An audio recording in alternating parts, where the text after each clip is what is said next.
If you want to know what's coming to and happening in San Diego, you are in the right place. My name is Tristen Campanella, and on this channel, it's all things San Diego. So as we're coming to the end of the first quarter in San Diego, I'm taking a look at what's happening and what's coming to San Diego. The Gaslamp is finalizing details for the long-awaited Gaslamp Promenade Pedestrian Plaza before its scheduled grand opening this summer, including how to avoid disrupting popular bus routes that serve low-income neighborhoods. Supporters say the 7-block plaza on 5th Avenue from Broadway to K Street will become a magnet for tourists, locals, broadening the Gaslamp quarter's appeal, filling vacancies there, and changing the landscape of downtown. So it's a little bit nuts to visit down there. So hopefully this will really help us create a more pedestrian-friendly, tourist-friendly place to visit. Different parts of 5th Avenue have been closed to motor vehicles and pedicab traffic during various hours of the week, making it more pedestrian-friendly.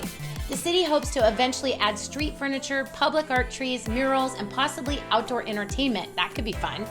Officials say it will be similar to the 3rd Street Promenade in Santa Monica, which is pretty fun to visit, and similar to some public squares in Europe. This should make visiting the Gaslamp much more fun and much more friendly with more things to do. Ionis Pharmaceuticals plans large expansion in Carlsbad. Recently announced it's going to open a sprawling research and development center in Oceanside, as well as expand their current home base in Carlsbad. The Carlsbad Planning Commission unanimously approved the company's request. Carlsbad's a great place for businesses. It's going to construct a 165,000 square foot 3-story building with a 3-level parking structure on 8.37 acres next to the existing Ionis headquarters in Carlsbad Oaks North Business Park. The new 48-foot tall building will include pedestrian overpass almost 17 feet above street level across Whiptail Way to connect with the existing 18-acre Ionis campus, according to the plans presented to the commission. So this is really great for business growth here in Carlsbad. Officials have said to expect to move into the El Corazon property in 2025 and employ 200 permanent full-time people there. So great for employment. If you're thinking about flying out of San Diego, it's not been so awesome, and the remodel has continued to go on. They just got a $20 million federal infrastructure grant to help Terminal 1 in their remodeling at the San Diego International Airport. The Federal Aviation Commission, which will boost its multi-billion-dollar reconstruction of Terminal 1, is going to be helping to finance this project. The federal grant will also go towards the improvements to the airfield and transportation to make it so much easier to get to and from the airport, which is so needed here in San Diego. This multi-million-dollar grant is thanks to the $1 trillion infrastructure bill signed into law by President Biden in late 2021.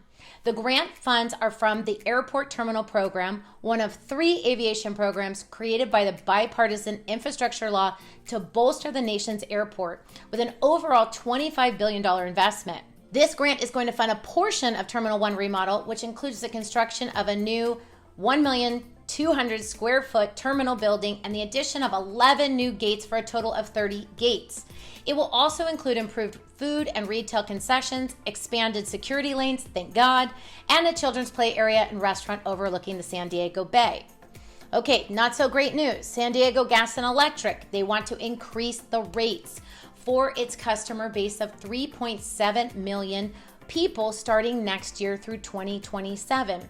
But a final decision is still in the hands of the California Public Utilities Commission. If this is approved as written, SDG&E's proposal would result in an $8.45 increase per month in the electricity bill of a typical residential consumer that uses 400 kilowatt hours, up to 5.3% compared to 2023. Natural gas rates would also rise 17%. Wow, that's a lot for residential customers using 24 therms in a given month. SDG&E's proposed rate increase for 2024 to 2027 comes on the heels of an unprecedented spike in commodity prices for natural gas in the West this winter that hit San Diego area customers particularly hard, including myself. We have solar and that will help, but the natural gas is going to continue to go up. If you're cruising in San Diego, the cruise terminal is going to get its first makeover in 40 years. The $5 million upgrade comes amid complaints about long embarkation delays and congested conditions inside the aging B Street facility. The Port of San Diego is embarking on a $5 million upgrade to the aging B Street terminal, the single largest improvement since the former cotton warehouse was transformed into a cruise ship terminal nearly 40 years ago. God, that's a long time. In addition, new restrooms and a more inviting feel, the rehab terminal will include more desperately needed space to process the thousands of passengers who board a single cruise ship on any one day.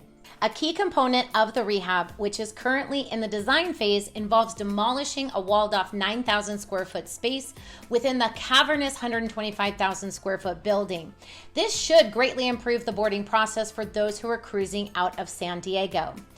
If you like to take a cruise, boarding there can be a little bit rough. If you're in the market to buy or sell a home in San Diego, I would be honored to help you. My contact information is below. Thanks guys for watching, and I'll see you on the next video.